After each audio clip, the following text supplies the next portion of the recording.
Atlanta for the first time since 1999, the Atlanta Braves are going back to the World Series.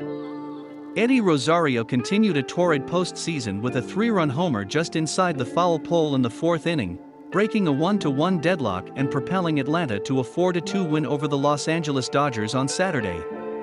One season after the Braves lost to the Dodgers in a 7-game National League Championship Series, Atlanta knocked off the defending champions in 6. The Dodgers got the tying runs on base with no one out in the 7th, but lefty reliever Tyler Matzek came on and struck out 3 straight to electrify a thundering Truist Park gathering. The last of the 3 was former MVP Mookie Betts. Editor's picks. 3 questions for Dodgers as World Series title defense ends in defeat. 7 Halden Gonzalez. Love them or hate them, the Astros are really this good. 7 Jeff Passan.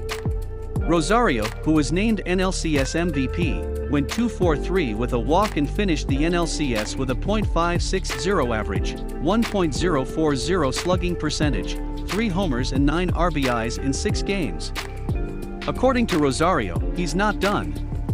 It's truly a great moment, not just in my career, but in my life as well, but I want more, Rosario said. I want to win the World Series. The loss ends the title defense of the Dodgers, who won the World Series after last year's pandemic-shortened season.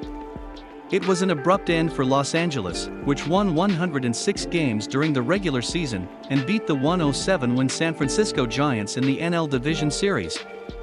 Instead, it's the 88-win Braves who take the NL pennant during a season in which they did not climb over the .500 mark until August 6. According to Elias, that's the latest first day over .500 date ever for a team that reached the World Series.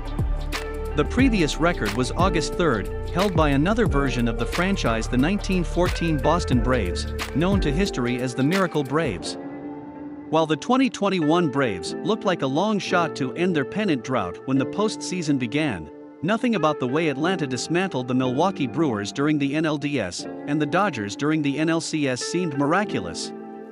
There was a big upside to our club the last 2 months, Braves general manager Alex Anthopoulos said after the game.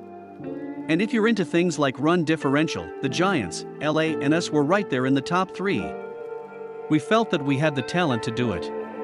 The pennant is the latest step for a franchise that began a long rebuild during the middle part of the past decade and re-emerged as a contender in 2018. This season marked the Braves' 4th straight season in the playoffs.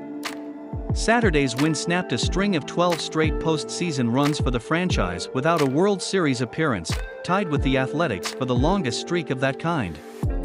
Braves starter Ian Anderson held the Dodgers to 1 run over 4 innings, before giving way to a pinch hitter during Atlanta's 4th-inning rally. A.J. Minter came on after Anderson and set down all 6 batters he faced, striking out 4 in a dominating performance. The dual dominance of Minter and Matzek, a pair of lefty relievers from Texas, preceded a perfect 9th by closer Will Smith and continued a strong playoff run for the Atlanta bullpen. Opponents are now 0-for-15, including 11 strikeouts, with runners in scoring position against Matzek during the playoffs. What Minter and Matzek did today was just phenomenal, Braves manager Brian Snitker said. And Matzek's been doing it the entire series. I would like to cut that MVP thing up and give him a little piece of it, because that guy was just spectacular the whole series. With the win, Braves franchise stalwart Freddie Freeman earns his first trip to the Fall Classic. Drafted by the Braves in the 2nd round of the 2007 draft, Freeman was the one player the Braves kept when they methodically dismantled their last contending club, signing him to an 8-year extension in 2014. Freeman starred for a number of losing teams during the early years of that contract, but now with the pact due to expire after this season, he also has experienced the team's complete turnaround. I think this might be the definition of pure joy, Freeman said. It really is. I really don't, it hasn't hit me at all. I don't really know how to feel.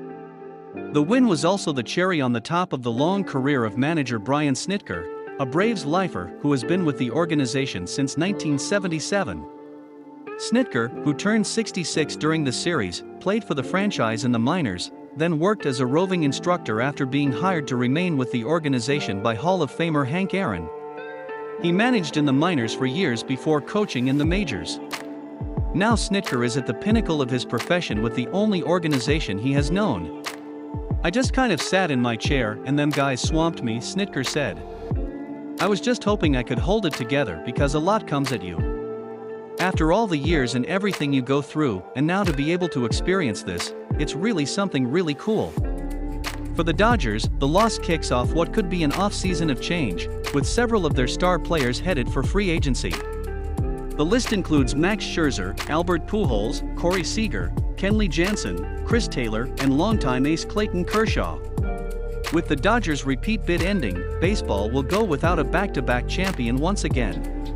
No one has repeated as champions since the Yankees' three-year streak from 1998 to 2000.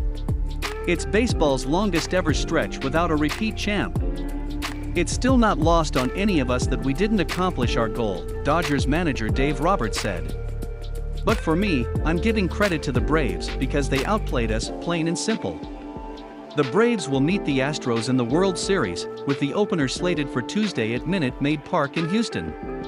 It will be a family reunion of sorts. Snitker's son, Troy, is a hitting coach for the Astros. The Braves have gone 16 straight postseason appearances without winning a championship, the longest streak in baseball history. Perhaps that's what Freeman was thinking of when, as he walked out of the interview room, exchanging places with Minter and Matzek, he stopped and yelled back at the podium.